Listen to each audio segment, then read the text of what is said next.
depuis l'annonce de la mise en route du traité de Maastricht, depuis cette date donc, les crises ont secoué plus ou moins violemment l'Europe, comme si les 12 ne parvenaient pas à digérer cet accord de Maastricht. Yannick Letranchant rappelle. Maastricht, une petite ville tranquille des Pays-Bas devenue un symbole pour l'Europe. Le point de départ du grand projet économique d'Union européenne.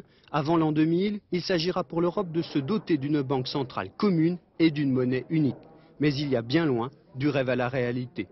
Lors de la signature, une chose est oubliée, la disparition du mur de Berlin 2 ans plus tôt. Pour réunifier, l'Allemagne s'est endettée, craignant l'inflation, elle n'a pu baisser ses taux d'intérêt, le désordre monétaire s'installe. Juin 92, les Danois ne ratifient pas le traité de Maastricht, première brèche de taille dans la grande union économique et monétaire.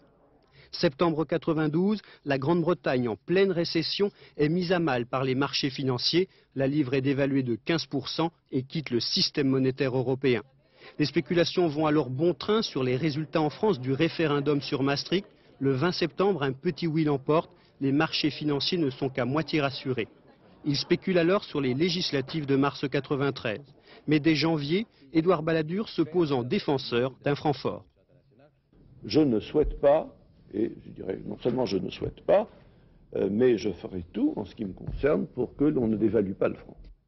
3 mois plus tard, il entre à Matignon. Il ne change pas de philosophie sur le franc. Les marchés semblent rassurés.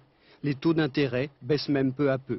Beaucoup vont même jusqu'à considérer le franc comme la première monnaie européenne. La victoire sera bien éphémère.